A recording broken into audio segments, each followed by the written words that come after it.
Hi, my name's Carl Radford, and this is the second of 3 videos asking the question, was Mozart mean? Was he a mean-tone composer? In this video, I'm going to talk a little bit about the actual differences, and we're going to explore the tunings themselves and find out what makes them different. But first, let's listen to a comparison.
Now, forgetting for a moment what you've been hearing in these videos, and leaving all that aside as to how it sounds, why would we think for a moment that Mozart would have been composing in mean-tone tuning when all of his contemporaries, or most of them anyway, probably were composing in the classical well-tempered tuning? This is the timeline of the history of Western music, and below are the major tunings that were used during each era.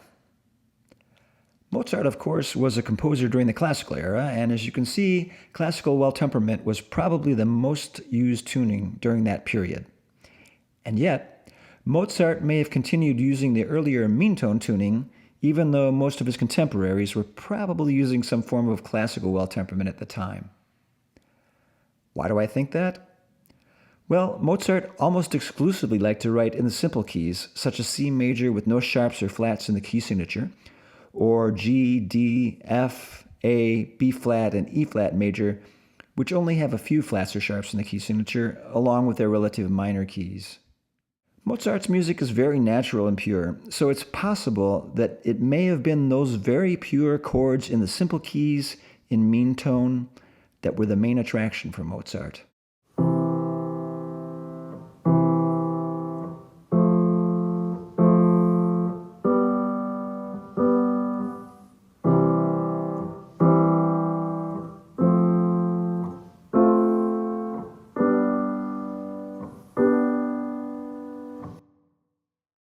Now, you may have noticed that you almost never see music written by Mozart in keys with a lot of sharps and flats. So why is that, you ask?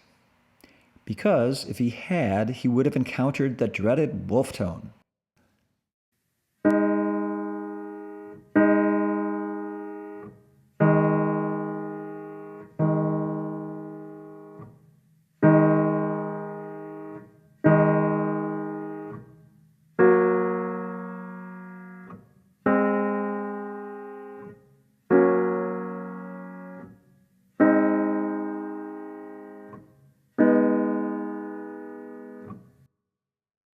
So the wolf tone is the big disadvantage of meantone tuning, but it's one of the characteristics that makes meantone meantone.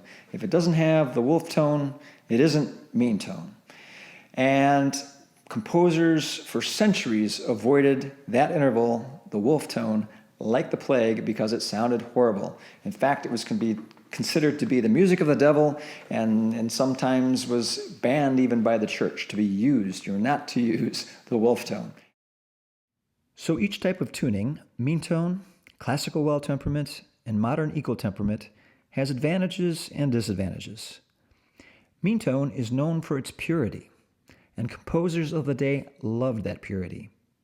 But there's the wolf tone in some keys, so because of the wolf tone, you can't play in all the keys in meantone. Then with classical well temperament, the wolf tone was eliminated, so for the first time in history, you could play in all the keys. And along with that, you also get a lot of variety and color and emotion between the various keys. But the downside is that you sacrifice a little of that purity, and yes, you can play in all the keys, but it doesn't sound the same in all the keys, so it's harder to transpose from one key to another. Then with modern equal temperament, there's no wolf tone. You can play in all the keys, and it's very easy to transpose because all of the keys sound exactly the same. But that purity is gone, and all that variety of the different keys is gone. So the main advantage of equal temperament is that all the keys sound exactly the same. And the main disadvantage of equal temperament is that all the keys sound exactly the same.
In the third video, I'll compare an excerpt from yet another sonata, and then I'll talk a little bit about how to use these tunings in a practical sense if you should choose to.